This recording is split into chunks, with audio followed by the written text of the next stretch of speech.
Good morning, and thought we just focus on exactly what's happening on the trip.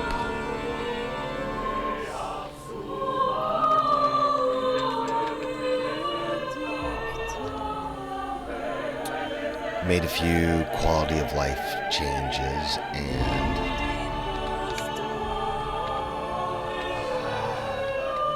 do have the canvas running correctly again. Let me see if I can find a somewhat isolated world so it's not too confusing, because I'm not sure how the how the interface is going to actually work out. I eventually want you to be able to click it, then more things will pop up. But what we got here is we're just starting out 7 years after the heresy, and we have a world that's all the worlds are unique. We have 4 attributes that the player can see, and then 3 attributes that are hidden. And most of the info that's up here is just for me. We're just 7 years after the heresy, and this particular world only has a history of 74 years. And we're going to go in there and do some things with that. Its travel is how difficult it is to get there, and it's not that difficult, but it's pretty difficult.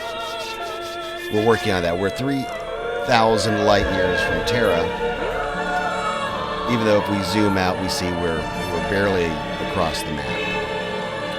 Population, we have 45 billions, and what happens is, if we look at this card on the upper right, it is tracking the total biomass of all people, and I'm taking from that number and distributing it to the planets.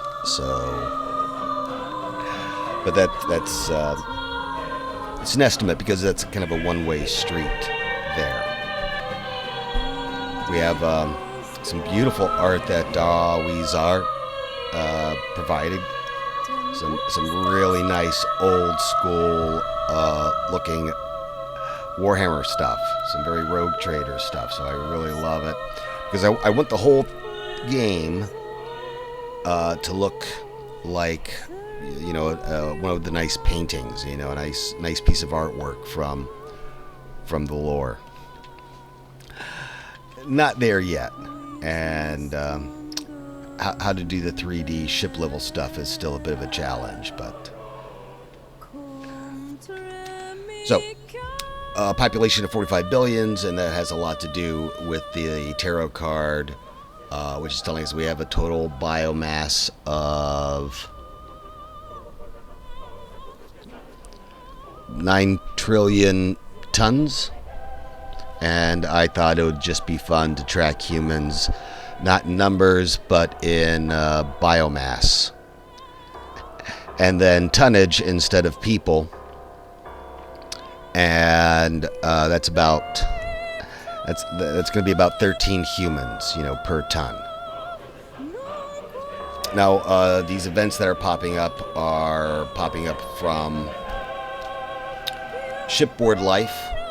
And they will be things. I think the only one that's working right now is accident, and then you lose some crew. But there's no story yet. Everything needs a little bit of a story to go behind it. And even though it's been a while, we're not moving. And well, that's. There's probably a very good reason for that. And let's go double check. We have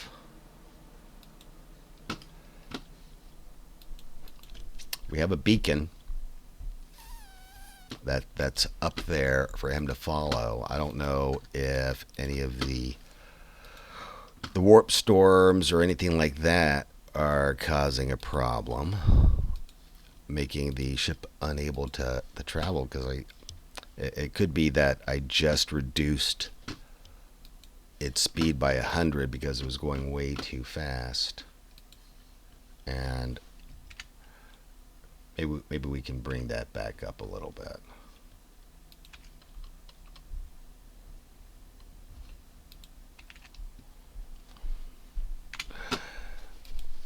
I will often just throw in some random numbers to see what sticks. And it's amazing, I think, how convenient, how easy things are getting to be for game devs. It used, well, I'm not going to whine about how it used to take hours to make a build, but it used to take a long time. And yeah, boy, finding bugs. One day, mostly as a joke, I went out when I was at Leaping Lizard. Let's see, are we moving at all? So I went out at Leaping Lizard because my friend Charles was having a very difficult time finding a problem in the code. So I went out and I got an elm branch and we did some dowsing. It was at least good for morale because the boss came in and saw me with a dowsing rod trying to find the bug. And at least it improved morale and it got a good laugh out of it. So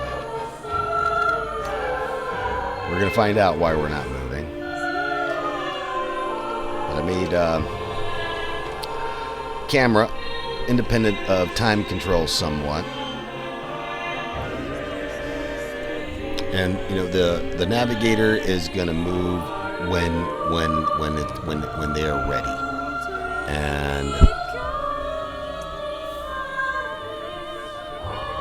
you have to trust their choices there. I'm looking to see.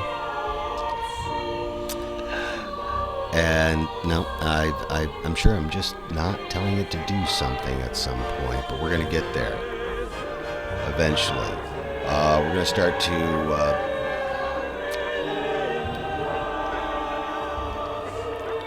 I'm so reluctant to think about the interiors or the crews or what's on individual ships, because I just want to focus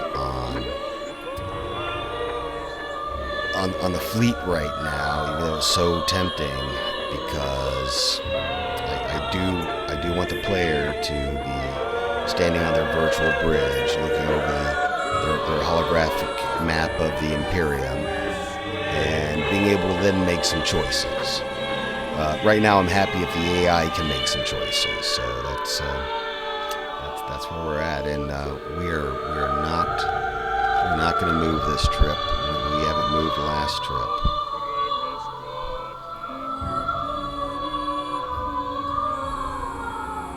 And we're getting to that. What I'm going to try to do next is I'm going to try and get a friend involved in one of my favorite games. And maybe I should just try and focus on that one for a bit. And soon I want to talk about an original idea that's been brewing on in my head for a while. And work on the fan game practice project has shown me that, you know, I can switch from 3D to 2D very easily. That it's really made me think a lot about time and space,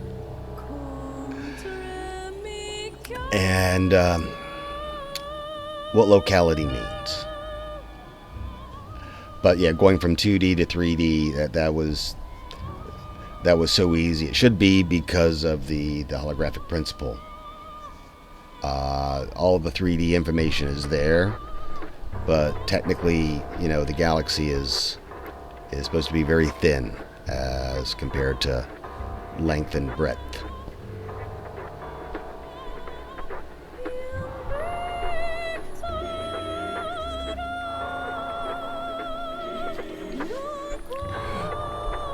Eventually, we're going to have 72 cards in our tarot.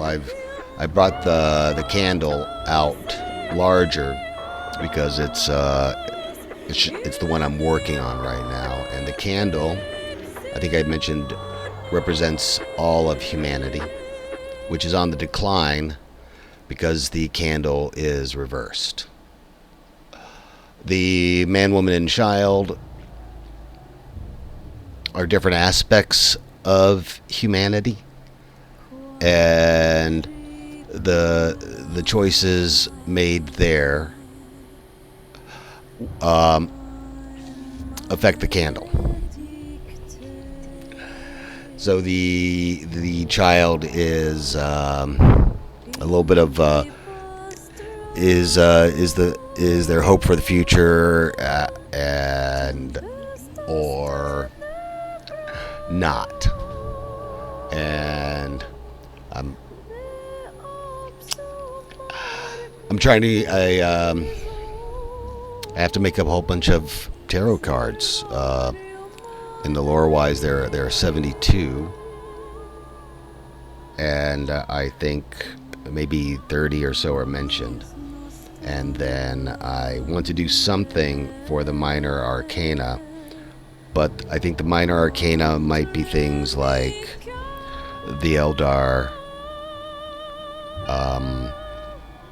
things that aren't human, that aren't necessarily a part of humanity, even though, and plus the warp and the alien, which represent, affect a lot of things, not necessarily just the humans.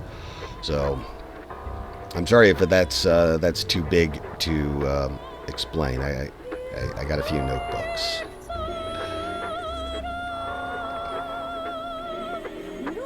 But yeah, nice progress. I'm happy that the canvases for the individual worlds are showing up again. 10% of the sectors have this kind of a nice extra map imposed, and placement of planets are going to change a little bit because, well, the planets, the placement doesn't look good because we're just at 10%. Each sector is only making 10% of what it should. There should be sectors with 400 worlds, 500 worlds in it, as well as these, less sparse. So eventually there should be 10 times that number and 1,000 sectors. And we should have under about 700,000 worlds. I'll be happy with 100,000 on screen. That's the goal for right now, and that just requires a lot of optimizing and hiding. A lot of optimizing and hiding, because you don't want to look up 100,000 library points all at once, but you can spread that around. A lot of these little worlds aren't going to do much, aren't going to matter, but each world does have is evolving, is growing. I don't know, maybe we can see something here as this one's little build timer is encroaching 0. And that's just info for me. Let's see. No, not much change, but then, it's unlikely. But each world has the potential, and as we're getting towards creating the history for each world, and I'm working on getting some art for what each world has. I need to go back and look at Francesca Barald's awesome, beautiful illustration of the solar system. And I like the jumble. We're working on it. I I don't want to click on the world to bring up the information, but we're gonna figure it out somehow. And plus, when this is represented in a hologram table, strategy table on the battle bridge, you'll be able to look around a little bit more easier. I just went top down to make things easier for me while I concentrated on simulating stuff.